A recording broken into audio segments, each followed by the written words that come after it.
As the countdown for the Supreme Court's decision on the People's Democratic Party leadership tussle draws close, what will be the fate of the party, whichever way the gavel swings?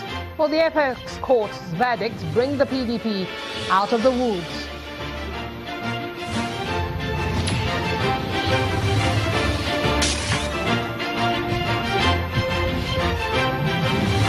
And Senate prepares to begin screening of presidential nominees tomorrow. Will the sessions run smoothly? What is to be expected of the lawmakers after several dramatic screening sessions in the recent past? That's our focus on the program tonight. Many thanks for joining us. Welcome to the program. Dr. Ojugbo, thank you for joining us on the program. Thank you very much. May the 5th is around the corner, and it seems as if it's countdown in your party. Let me ask you, what is this verdict or the outcome at the Supreme Court, is this going to be the end of the problems to facing the PDP at this time?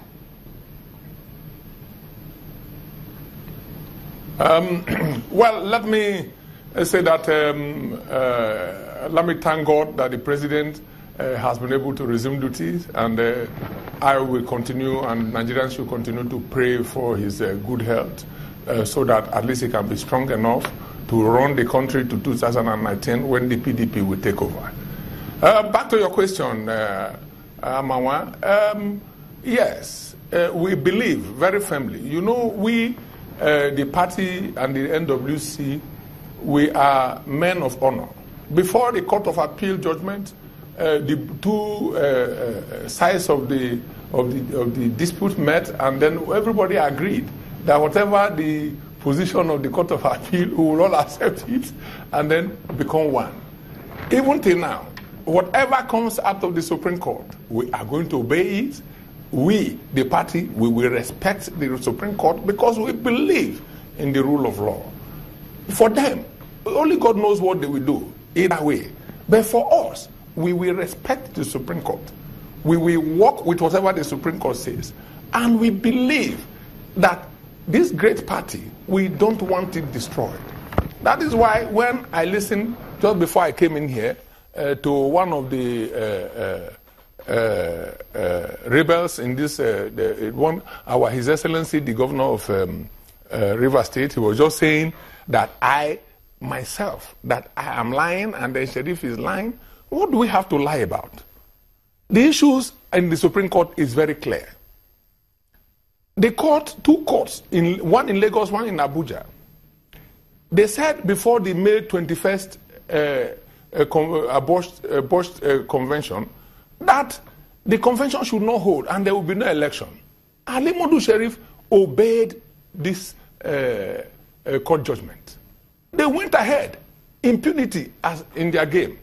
They went ahead to do what they called a caretaker committee, which is alien to the Constitution, there's no provision for caretaker committee in the Constitution.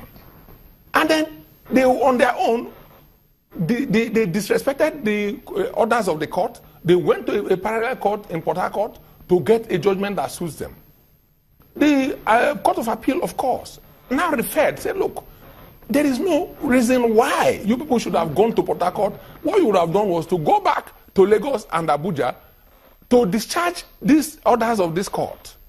So the Supreme Court is now going to sit to say, look, what the appeal court, the orders of the appeal court, that what the caretaker committee establishment had done was wrong. Is it right for Sheriff to obey the court order? That is what the Supreme Court is going to adjudicate before. That's the problem, the case before the Supreme Court. Dr. Ojugbo, let me we're all Nigerians. Dr. Ojugbo, let me ask you. Dr. Ojugbo, let me ask you. You said the party had agreed that after the appeal court judgment, the party would remain as one. The members of the party who had approached Senator Sheriff to lead the party asked Senator Sheriff to step aside until after matters are ruled at the Supreme Court, after they put in an appeal at the Supreme Court. Since Senator Sheriff was approached by these people to lead the party, and they seem to have lost confidence in him, why didn't Senator Sheriff consider the option of stepping aside from being the national chairman of the party until matters are put to rest at the court? No. Thank you very much. Again, I will also explain it. Now, the people you say who are the people who brought him, now you cannot cherry pick.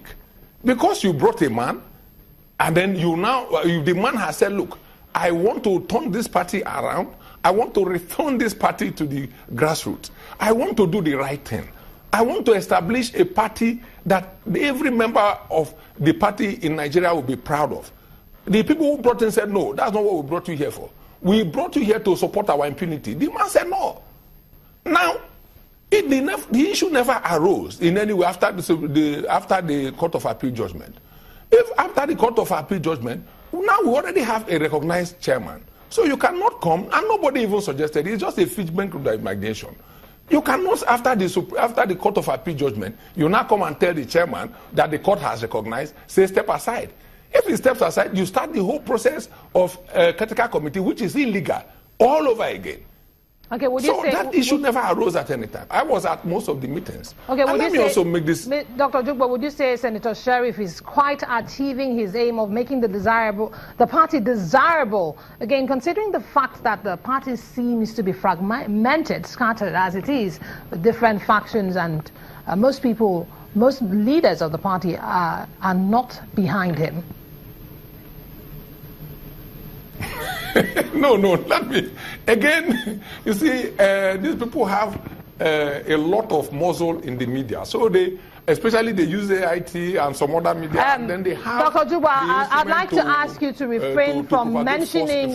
Dr. Ojugbo, I'd like to ask you to refrain from mentioning names directly on the program and dwell strictly on the issues being discussed. Thank you very much. Very good. Now, you see, you have brought me here to educate the public. At times, if I cannot call some names, then I will not be doing justice to the topics and the questions you are asking me. Now, we have 11 governors in the PDP. Out of those 11 governors, it is only 3 that are against us. Only 3.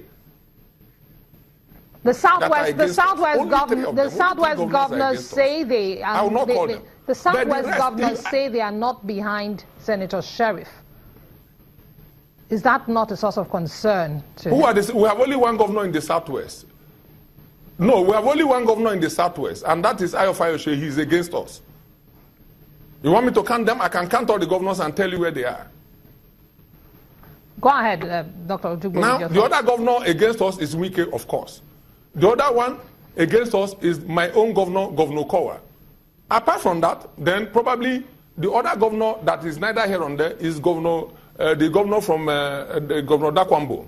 Every other governor is 100% with us. All of them have tuned into the convention. They are waiting for the convention to take place. And before we went for the meeting in Yaradua Center, all of us met in the house of our leader. And the entire political structure of the PDP, everybody keyed in and said, look, the political solution is the best. So when I said, okay, His Excellency President Goodluck Jonathan, you go and throw this question to the open. Unfortunately, that meeting was mishandled. But again, we have now fixed another meeting of everybody for next week Tuesday, where everybody, all organs of the party will be represented, where dates will be picked for the national convention. And no one person, let me tell you, no one organ of the party will be left. And to be honest with you, I'm a soldier of truth. I have in my whole life always what I live for, if this is the truth. And I also always tell you the truth. Now, the party that will emerge from the convention will be second to none. Because everybody who left the party, the PDP, all of them have made contact and all of them want to come back. Especially now that the political situation is as it is in the country. We're only appealing to these rebels. As usual, you know how rebels behave. Come back home. The umbrella is strong and wide for everybody. Okay. We believe in the Supreme Court that they will do justice. We know what Wike have been saying all along, and then what Dr. Ojugbo, he thinks he can achieve. Let me ask you before we take a moment, finally, if the Supreme Court judgment goes in favor of Senator Sheriff, would he be extending the olive branch to the members of the party that he sees to be against him? And if it goes the other way, what will be the next move for Senator Sheriff? Will he willingly step aside? Yes. If it goes in favor of Sheriff, inshallah, by the grace of God, we will open the door wide for everybody. We will not expel anybody. We will bring everybody back. We will wave our handkerchief. And we tell Nigerians that we are very mature politicians. If it goes against us, we will accept the Supreme Court judgment. And we will accept it wholeheartedly. We will not oppose it, and we will cooperate to the fullest. And that is how you know persons who are ready to work. But let me also say this very quickly. Some of these governors who are in the rebel camp, they have been boasting that they must win and are going to win in the Supreme Court. But we have told Nigerians that, look, the Supreme Court is no respecter of persons, is no respecter of any position. Let me ask you again, finally. Dr. Ojugbo, if the judgment goes the other way against Senator Sheriff, would he step aside? That is exactly what I have told you. If the judgment goes against Senator Sheriff, he will step aside, and then we will cooperate.